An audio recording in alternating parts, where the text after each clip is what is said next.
Hey guys, this is EdTom. Welcome to another Patreon update video. This is a special one though, the first in a new series of question and answer thingamy doodahs. Yeah, I don't have a script for this one, and it's a bit late in the afternoon. I'm just kind of chill. I've been playing some Legend of Zelda Breath of the Wild and I fucking adore it.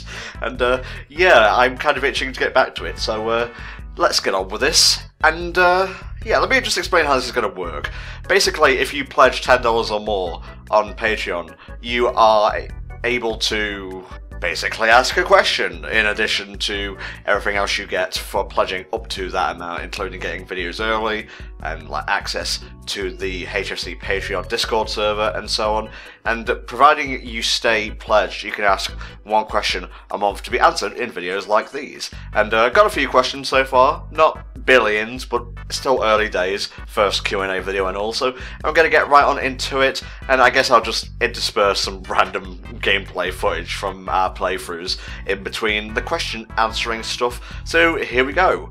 First question is from Joe S. Seeing as how HFC is coming up to its 10-year anniversary sooner than later, how has the process of creating a playthrough changed over almost the past 10 years? Ah, excellent question, Joe. I think. Yeah, it's probably excellent. Who am I to judge? Playthroughs have become a lot more focused, as it were, at least in terms of editing and whatnot. Like, I just used to put the audio on the track, make sure we were both evenly balanced, sort of, not really pay any close attention to whether the audio was peaking or spiking, which is to say, when you hear, like, sounds and whatnot. And, yeah, I think I've come a long way in fine-tuning the audio, getting rid of the space between, like, audio clips, dead air, essentially, which on movie comms means it can take a while sometimes. And on the video side of things, obviously, you have cutting out chaff, not Chaff X Grenade, he is Bay of course, but you know, getting rid of filler footage, grinding, etc., and just making a more focused product, if you want to get pretentious. So yeah, that is how the process of creating a playthrough has changed over the past 10 years.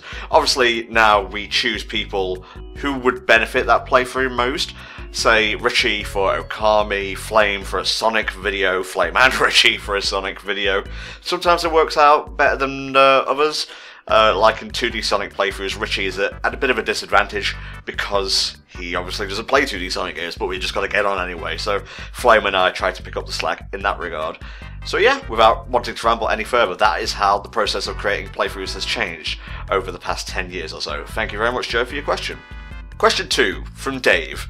Outside of this year's Ghibli Marathon, will we see any more anime-related comms? Yes. I don't want to say right away, but I want to get back to doing the Pokemon stuff. I want to cover maybe The Girl Who Leapt Through Time. Richie and I have been batting that idea around. Very enjoyable film. And, you know, just stuff not related to Ghibli and so on and so forth, and not Pokemon either. Just anything that takes our fancy, really. Of course, if you guys have any suggestions, feel free to leave them in the video comments section below, and hey, if it sparks our interest, who knows, maybe it'll turn up either on a Patreon poll, or just on your sub-feed in general. Thank you, Dave, for your question. Inigo Nova asks, can we expect in the near future any multiplayer game group fun, like for example with Mario Party? Sadly, I doubt that's going to happen unless, by some miracle, I make enough on Patreon to allow me to travel to the US of A and maybe get like Richie or Flame to tag along, so we can do like local stuff. Otherwise, it'll mostly be like online only with Mario Kart and such. I still wish they'd do an online Mario Party. I think that would be the hypest shit, and you know, there's been like 50,000 of the fuckers at this point. You think they'd be able to make it work somehow online, but to answer your question again without rambling, Inigo, maybe. I'm going to put that down to a very hard maybe. We mostly prefer to stick to the Let's Plays and whatnot, but thank you very much for asking your question. Next question is from Crawl12. Will you do a live playthrough of Breath of the Wild in the new year, 2018, I suppose it means? Not early in the new year, but probably after Spirit Tracks, which is coming up very soon at the time this video goes up. I believe Breath of the Wild starts on, let's have a look at my calendar, Monday the 11th. About 2 videos every upload day, so about 6 videos a week. But yeah, I want to cover Breath of the Wild, definitely, in 2018, so look forward to that. Nudie asks, what is the best and worst gaming related purchase you have ever made? Let's see, best? Probably gonna have to say GameCube. I have a lot of good memories with the GameCube, even if it didn't get all the multiplets and whatnot. Good memories with Smash Bros. Melee, Wind Waker, Rose Quadrant 2, Luigi's Mansion, Mario Kart Double Dash, and so on.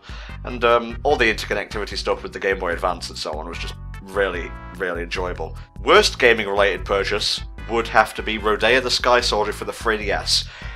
I cannot beat that game. I literally cannot beat the Flying Dragon boss thing the way the game is programmed. Maybe that just means I suck at the game, and, you know, fair enough, maybe I do. But, yeah, that was for, like, even my 15th... No, it wasn't that long ago. That was probably for, like, my 26th or 27th birthday, and I've picked better games for my birthdays, I think. So, yeah, best GameCube, worst Rodea the Sky Soldier for the 3DS. Thank you, Nudie, for your question. Last question for this month comes from Robert H. How often do your initial opinions on a game change during the playthrough itself, or the commentary on that footage, and what general effects does that have on the commentary? That's an interesting question, Rob. I try to go into a playthrough, even if I have an informed opinion already, as fair and balanced as possible, but sometimes when you're reliving these moments through the playthrough process, you tend to get a bit biased, like, oh, that bit was really annoying, oh, this bit was awesome though, and it kind of influences how you're delivering your commentary. So it's a challenge to stay unbiased and fair, and sometimes, yeah, we do err in that regard, but I would say the general effect it tends to have on the commentary is whether it's a good part or a bad part, and that's, you know, a big influence on how it can affect stuff. And that brings us to the end of this Q&A. It's not all that long overall, but I didn't really intend to have like a deluge of questions for the first month. This is more so to show you guys how things will play out. I'm going to be releasing one of these videos per month, most likely at the end, just so I can get a bunch of questions in. Don't forget, if you're still pledged to $10 and above every month, I will be sending out a Patreon DM to ask you guys what you want to ask for that month. So look out for the December one, I'd say like December 2nd or so. And oh, speaking of December 2nd, there's going to be a quick look up on LEGO Marvel Super Heroes 2 for the PS4. And also on December 2nd is the next Patreon and multiplayer thing. So if you're pledged for $20 and up, you can get in on the ground floor for a bit of Jackbox and whatnot.